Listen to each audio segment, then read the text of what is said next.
Dito nga pala kami nagsimula magtinda ng aking asawa.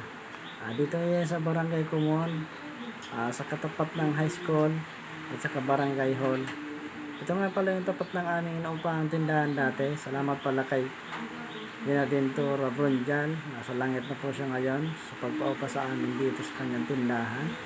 Ito nga pala yung namin, itsura ng tindahan dati. Bali nag-upa kami dito, hindi pa ganito ang itsura, hindi pa yung butas yung kanal. So, bali dito tatambay yung mga barangay. Shoutout sa mga barangay tanod ng Kumon. Napakita ko nga pala sa inyo yung loob ng inuupahan namin dati na bahay. Maliit lang po ito.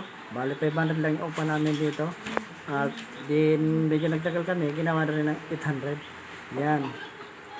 Yan po yung loob. Yan po lahat. Nasa loob na yung CR.